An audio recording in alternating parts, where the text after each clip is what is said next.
The panel today is about challenging phasing entrepreneurs in the Middle East, and we have a great set of panelists here, some of which have years of experience in facing challenges in entrepreneurship in MENA. Why don't we start with a quick sort of brief about each one of you? We'll start with you, Amr.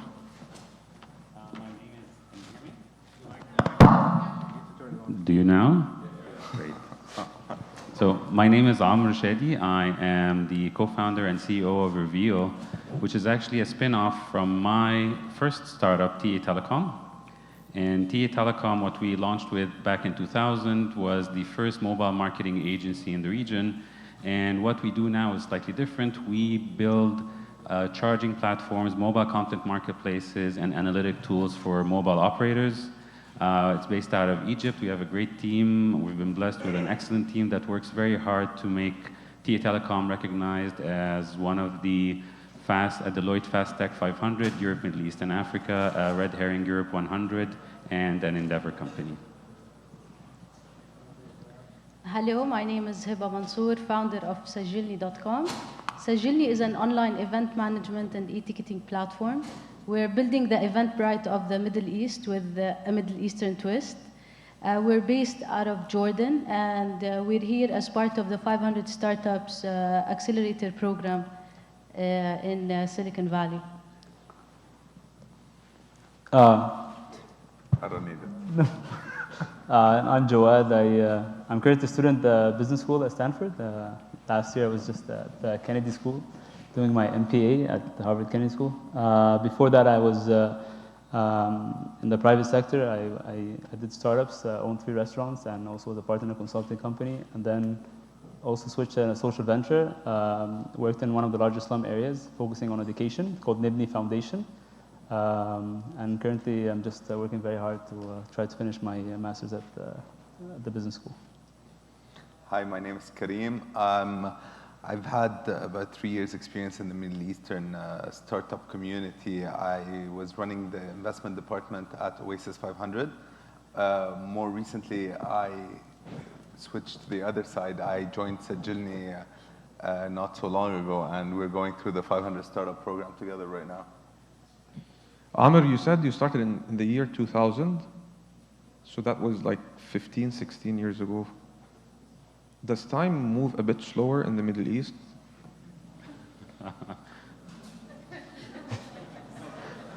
How old are you, Amr? Yeah, you're saying I feel like 30? Well, yeah, it's actually not that slow.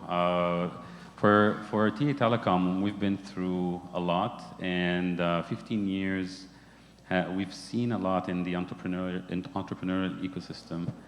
And things have changed actually quite fast. And we don't feel like a 15-year-old company. It really does feel like maybe a 5-year-old startup. So I would like you to compare the ecosystem when you first started in 2000, how things looked back then, to how things are looking now. It was very different. It was, entrepreneurship was not celebrated like the way it is today. And it was so hard finding a champion. In fact, the break that we had at TA Telecom was in 2001 when we, serendipitously, we've met Hatem Dwidar from Vodafone, and we didn't know who he was. And he walked up to us to a booth in a carnival, AUC carnival that we were sponsoring. We just talked to him about what we're doing and really explained to him what our mobile marketing agency does. And all of a sudden, he was at the end, he just gave us his card and said, I'm Hatem, and I'd like you to come and visit us at Vodafone. And that really changed the path for TA Telecom. So we were very lucky at times when the entrepreneurs were not really celebrated. There was no such thing as funding, angel investing. So it was all about trying to make it work through family, friends, from operations, focusing on cash. And it's slightly different now, and entrepreneurship is really celebrated. Who do you feel sort of contributed the most into the development of the ecosystem in Egypt in the past 15 years? I would say someone like Ahmed Al-Alfi with Flat 6 Labs really put put startups in the limelight. And then you've got Endeavor, which really helped bridge these scale-up entrepreneurs, give them access, made them dream bigger. And Tech Wadi, you know, I do see that when Dr. Osama came in 2010 to Egypt, and he was speaking in a big conference. It was supposed to be the launch of Plug and Play, and that was actually a big driver for a lot of entrepreneurs, including myself, to really look at startups differently, at our own dreams even differently, and try to scale that up. And comparing your journey to the journey of a US-based entrepreneur, what would you say the top 3 challenges were that you have faced in the past 15 years? I think it's, you know, every year you're going to ask me, it's probably going to be a very different answer. But right now, what I've come to a conclusion that our main problems have been inspiration, so to be inspired and to be realistic, and they have to go together, because if you take one and not the other, it can be very detrimental. Hiba, I've seen sort of Sajilni grow from the very early stages. Can you shed some light on your journey so far? How many years have you been working on Sajilni, and how things progressed? We founded Sajilni back in 2011. We launched the beta version in February. And ever since, we've been trying to grow the business out of the small market, which is Jordan, the base of the company. We've managed to take Sajilni from a concept back in the, we started Sajilni with pretty much an idea, and we were able to take it now to a business that has been operating in Jordan, Qatar, and Dubai. And in the past 18 months, we've managed to process over $19 million in transactions out of the Jordanian company. $19 million. Yes. Amazing.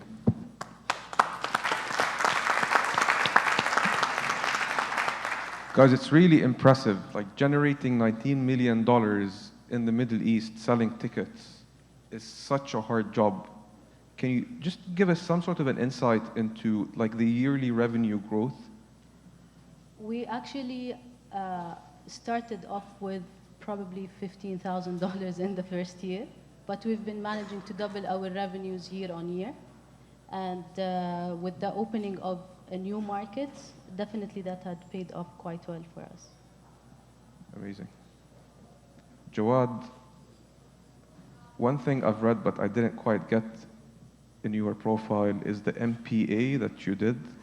Was that a typo, or could you tell us a bit more about it? You can tell us. I thought it was Master of Business Administration. Yeah. So that's the, you know, when I went back, and typical. So when I went back to Egypt in June, so people asked me like, what did you finish? I was like, I finished an MPA at Harvard. They're like, there's a B? B تقيلة ولا B خفيفة? No. بقول لهم هي P بجد يعني. So it's a P. So I did a master's of public administration. And now I'm in the business school, so I'm doing the master's in management. But apart from all the impressive degrees you have, you've done some really impressive work in the entrepreneurship space as well. What's the question? Can you tell us a bit more about it? Yes. Oh, thank you. Shukran. Can you tell us a bit more about like your entrepreneurial projects? I mean, what are the challenges, maybe? First of all, what sectors you have done work in? So I've did in the private sector and in the social sector, and maybe I can say the political sector. And recently I had I know it sounds so cheesy, but I keep dropping the H-bomb. I took a professor from Harvard with me to Egypt in June. And I know I kept nagging the professor to come to Egypt for like the whole year until he finally, agreed to come to Egypt. His name is Lant Pritchett. He's one of the top economists in the world. And I really wanted to know, like, is it really hopeless? Because, the first question when I went back to Egypt, everyone is asking is like, what do you think? Is like, why are you back? Um, and I was really surprised that he said that given the infrastructure we have, we worked on something called the Economic Complexity Index, something you should all check out. So the Economic Complexity Index is a project by Harvard and MIT. It's the most accurate growth index in history. So I'm not going to talk about it now, but it kind of, there's a way of measuring where a country, how much is going to grow in the next years. And he said that in Egypt looks very, very optimistic. The real challenge that I think that is going to happen, because I worked also in the slum areas for over 4 years and actually lived in one of the largest slum areas in Egypt, that we have 70% of the kids in school cannot read and write. So 70%, these are our own statistics. So we work with children in elementary. So 70% of the kids in school cannot read and write. So if you talk about opportunities, there are huge opportunities. And talk about in terms of infrastructure, in terms of infrastructure and the current population. So 75% of the population may be under the age of 30 or 25. So that's an amazing opportunity. The other real challenge is if you look at the current education, what's the output coming out, it is really scary. And people think ISIS is the problem right now. Just wait 10 years and it's going to be much more. Allah يطمنك. Yeah, very optimistic, yeah. We're going to get back to that. Kareem, can you tell us a bit about your background and what you've done so far? So most of my entrepreneurial or tech entrepreneurial background came once I joined Oasis, and it all happened a bit by coincidence. I actually attended the Oasis 500 training boot camp, and instead of them funding my startup idea at the time, which I had pitched a few times, they decided to recruit me. So I worked with the investment team, and Salwa, which is here today and is organizing this great event, was the investment manager at the time. And once she left, I took over her position and sort of grew with the sector over there, which is nascent itself. How many investments have you seen? So Oasis has done over 125 seed investments till today, or till recently. That's what I know. And I've been involved in about 60 plus investments at the seed level in the MENA region. And in that capacity, what was the main challenge you faced? I think a lot of the challenges that were mentioned today are very relevant. The most important challenge that I think was mentioned by Fadi earlier on is expansion and borders. Lots of great talent in the region, so talent is not a problem that I see. I've traveled across the region, been to Morocco, Egypt, Lebanon, Palestine. Plenty of amazing talent. Just building those businesses and growing those businesses and expanding across our own region, let alone globally. Let's start by going regional and have the ability to expand easily. That, I think, is one of the biggest challenges that the region is facing. Hiba, you mentioned your revenue started exponentially growing once you crossed a couple of borders. Can you tell us what was the most challenging part in doing that? Well, part of it is actually finding the right partners on the ground to help us kickstart this expansion. We've had to face a lot of rejections, and we've had to actually also learn from some of the mistakes that we had early on in the business in order to materialize. So aside from the border challenge that Kareem was explaining, we have a lot of talent, but unfortunately, we have seen that it's been difficult to recruit very good talent into a startup. So finding the right talent was one of the challenges that we faced considerably. And hopefully we might be able to overcome it if we were to expand into new regions. Going back to crossing borders, because I just want to make it a bit more imaginable to the audience here who might not have like immediate experience in the MENA region. What is it about crossing borders that is challenging exactly? If you could tell us like some solid examples of like real pains that you had. What was it, registration? Where did things go wrong? So pretty much almost a lot of things can go wrong, starting with accepting payment, going into registering the company and legally doing business. So for instance, Dubai decided to just create this law by which you cannot sell any ticket online without being integrated to a Dubai government system. And then not only were facing issues with the Dubai technological system, you were having issues with the organizers who didn't know that the problem might have happened because your system wasn't working or the actual Dubai system wasn't working. So basically you have the legal rules also that makes it sometimes a bit difficult to go from one border to another.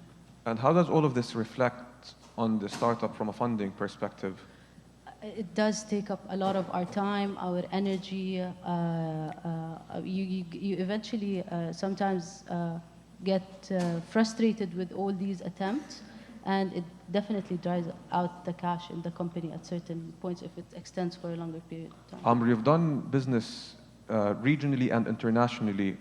How would you compare, and what are your reflections on this? So I think it really resonates with what I said in terms of being realistic with what you're doing and the opportunity. Because you see the opportunities. You have to position yourself in a market where you're able to capture a lot of that market with the teams that you have locally. And this is why tech, I kind of like what Ahmed Alfi was saying earlier, which is, the next global market coming, the next global player that's going to come out from Egypt is going to be a tech play. And I think this is very important. We just need to be realistic as what we can achieve with the resources at hand and the situation that we're in the region, because the region right now there's a lot of pressure. And I think if we don't look, if founders, if they're not inspired and they're not realistic with what they want to do, I believe it's going to waste a lot of resources. Kareem, do you agree with this point of view? I agree with the things that Amar and Hiba mentioned. I would add on them that. But I feel, sorry, if you can speak to the microphone. Okay. But I feel like Sajilni is a tech business. It's like Eventbrite. Sajilni is a tech business, but they're having problems expanding. For example, I'll tell you, in every country, in every Arab country that you go, you need to register a company. This company has to be owned by the mother company, who is usually not in the Arab world, usually in the BVIs, Cayman Islands, or Delaware.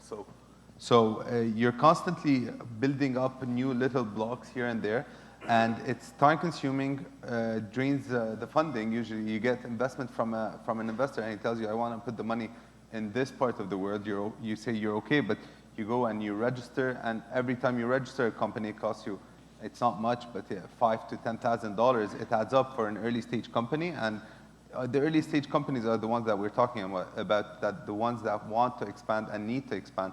And $5,000 to $10,000 can put a big bend in their budgets. So, and doing that across multiple countries in the same region where you're serving the Arab market, where it's supposed to be one market, one region, and trying to expand in that market, that's just extremely difficult and challenging.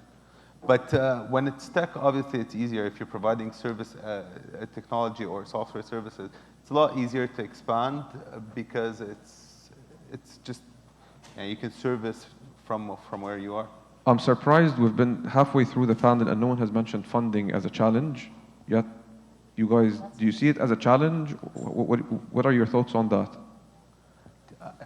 If I can maybe start with funding, I think a lot of the gaps in the funding have been satisfied. There's a lot of seed happening or accelerator money happening in the region, whether it's Oasis 500, Flat 6 Labs, Turn 8, and other great ones. In Lebanon, there are a few excellent ones as well. So actually having accelerator money and starting up the business is not really a problem. And plenty of VCs popping up in the Middle East. So if you want VC money, there's plenty of VC money out there. I don't think that's also a problem. Everyone's been mentioning this gap that is quickly filling up, in my opinion. So I feel like in the next year or two is not going to be a gap anymore. This gap between 100,000 or 500,000 to $1 million. A lot of VCs are starting to concentrate on that part of the funding. So I don't think funding is the biggest issue in the Middle East, and maybe you guys can elaborate on that. You have more experience in terms of raising that money. Jawad, like you've also been involved with Nabni and with the social entrepreneurs. Does it also, like, is there a challenge in funding for social entrepreneurs? Yeah, I mean, one of the reasons I'm here actually is because of Dr. Osama. You know, he's one of the first people who was able to, you know, sponsor me to come to the U.S. and was the reason why I went to Harvard and Stanford actually. And a big part of it is funding, right? The access, the ability to fund not only like ventures but also individuals. And through TechWeddie, also I mean, a lot of the Egyptians tried to help, you know, from overseas, tried to help, you know, other NGOs and other startups, and the transfer of money is not that easy. So funding as the availability is not a problem, but maybe the other part where I find there's space that I don't actually think anyone spoke about at the whole conference is the regulations. So a lot of us are talking about regulations and problem with governments and laws, but there should be a really organized effort in terms of lobbying and supporting these governments in tackling these regulatory issues that will ease these problems. And honestly, you know, although I'm not maybe a popular government supporter, but I can see there's an appetite now, to be fair, for all these governments looking for technical knowledge, like his knowledge, and other entrepreneurs who are more aware of what are some of laws and regulations can be put, but we're not reaching out to them. And if you're saying there's a complexity in terms of integrating different countries' systems, I think the main issue is that they don't know how to solve it. So funding is an issue, like cross-country transfer of money because regulations. So we can't get money from UAE, for example, right? Or the Gulf. You only can get money from Egypt. And when we tried, like from the US, also, let's say there's a big, you know, issue in terms of all laws and regulations. So. And why can't you get money from the UAE, for example? So regulations and laws and the due diligence. As a foreign investment, it's not possible, or? So for example, if say you're an NGO in Egypt, for example, it's not easy or almost impossible for you to get money for a social cause. And the private sector, I think, is a bit easier, but still, if you want to open a branch, it's not that easy. It doesn't go, and I think there's a space for having a unified system for startups across the Arab countries. I mean, the Europeans have done it. I mean, what's left over from the Arab countries can do it. In terms of dealing with VCs, I know there are a lot of frustrations on the entrepreneur side in the Middle East. What's been the most frustrating sort of aspect of dealing with VCs in MENA? Amr, Hiba, if you can give us some like examples of what's happening and what suggestions you would have. Sometimes one of the main issues actually that we had to face was we needed to get traction. And in order for us to create that traction, you had to expand into new markets. And in order to expand into new markets, you have to actually fund that expansion. So we kind of stayed in a loop for some time before we were able to convince the VCs that, or like the investors, because we still don't have VC investment yet. We have like angel and aside from the 500. So technically, it's just that sometimes the timing is an issue. Understanding the real challenges that the entrepreneurs face is another issue that I think the VCs need to be aware of a little bit more. The lack of, I mean, sometimes we get compared to some of the Silicon Valley companies. It's not that we're incomparable in terms of technology, but you have other infrastructure issues and other cultural issues that are taken here in Silicon Valley for granted and still not there. So I think sometimes the VCs are not fully aware of the things that are happening on the ground. Amr, what's your experience been? So I think maybe we're slightly different in the case that we're self-funded from operations. We've been profitable since 2001, and we've been just using these resources to invest in new opportunities for growth. And what I've seen is, you know, if it's we've reached validation, market validation with our own money, so that really made it easier for us to talk to investors. So I don't think we had a tough discussion with VCs so far. We honestly have not raised institutional money right now for TA Telecom. So yeah, maybe you're not the best person to answer that. So this is what Dave McClure was actually saying today in the morning session, that brilliant companies would never like face challenges getting money. But we all know that brilliant companies are 1 in 100 or 1 in 1,000 maybe. The other great companies, not the brilliant ones, but the great ones need support and some sort of faith. Did you feel that you got that sort of support throughout your journey in the Middle East? Jawad and Hiba, I'd love to get your perspective. I'd have to acknowledge Oasis 500 for helping us at least start with or kickstart the Sajilni journey to be able to get to where we are today. However, I still feel that we are lacking in that type of support. I've seen the network that 500 startups over here offer, and it's tremendous. I mean, you ask one question and you have like 10 people answering you and freely wanting to help you and see you grow. So definitely. It's less, I think it's less of a funding issue and more of a community and support issues that are needed in our part of the world. Working together and helping each other grow. How do you feel things are in Egypt, Amr and Jawad? In terms of support? In terms of VC support and VCs taking risk. I mean, who are the VCs in Egypt? I mean, Amr, Ahmed Alfi, and like, you know, I mean, there isn't really much.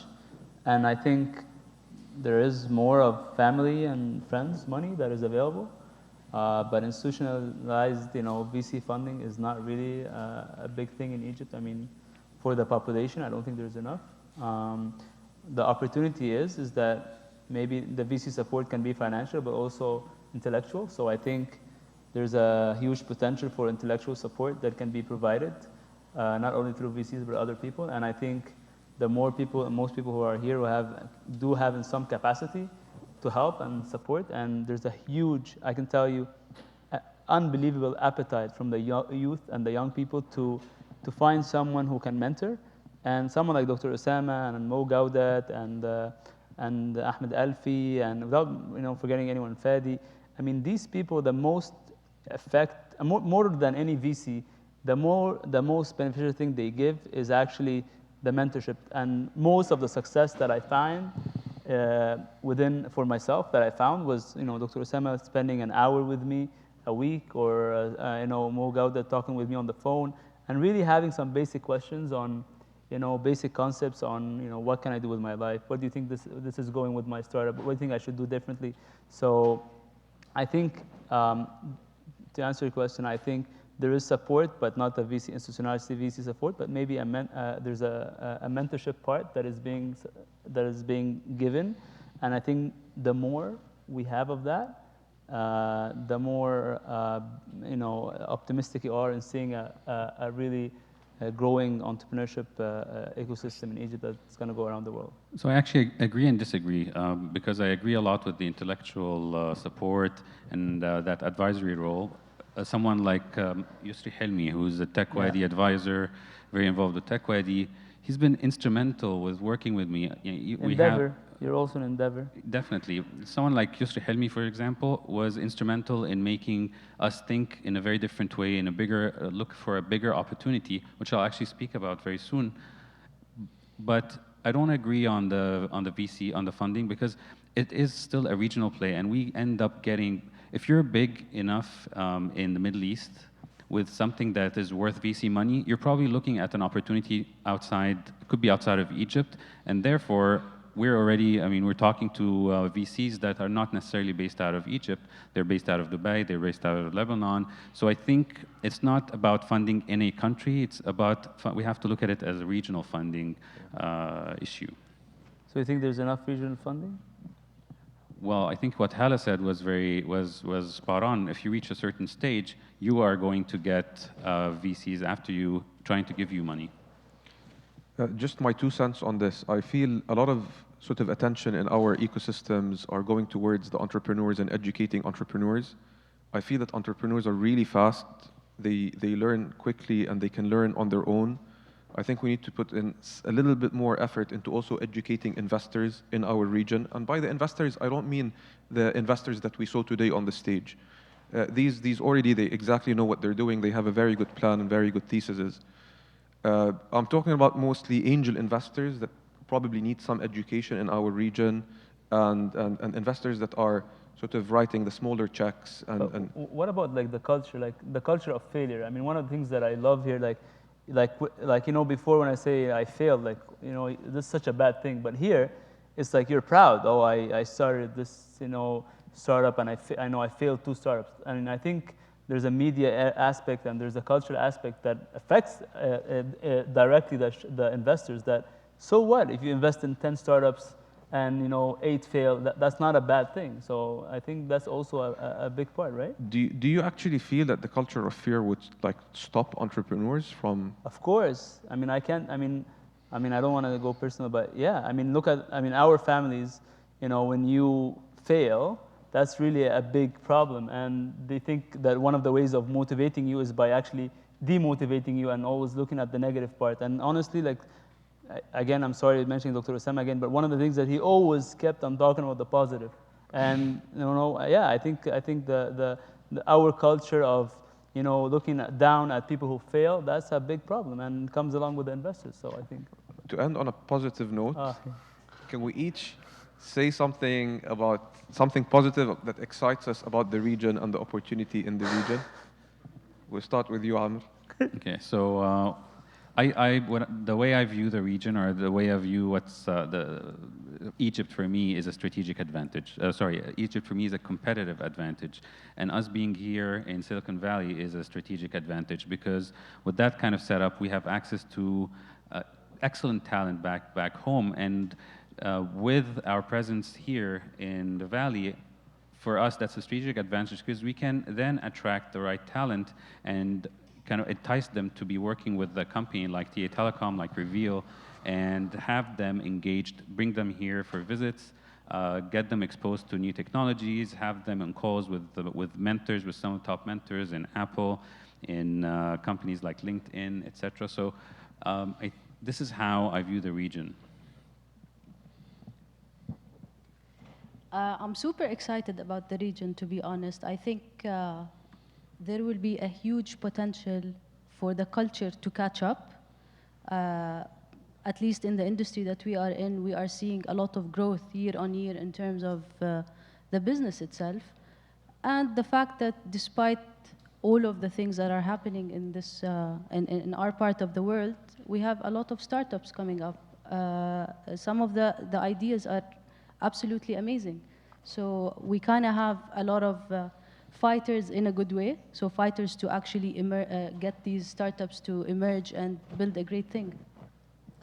I think given the population demographics, I think there's a huge opportunity, but I think we are on a breaking point. Either this young population are going to be a more productive, you know, thriving force for the economy and maybe a leading world in terms of growth, or all these young, you know, people, youngsters who don't, if they don't find opportunity, there's hope, and then it's going to go a really ugly way. And it's our responsibility. I mean, everyone in this room who is able to come here and must have a huge advantage over any Arab, that to go back and, even if you're not Arab, and to find a way to mentor, support in any way possible to look for a brighter future. I think we have great opportunities awaiting in the Middle East. The markets are still virgin. You've got a nice growing market. Demographics are beautiful. Talent is abundant. I don't think there's a problem with funding per se. What I feel is really needed, and maybe I'm sounding a bit too positive here, but what I feel is more needed is really having that sense of community, which I felt here more than anywhere else.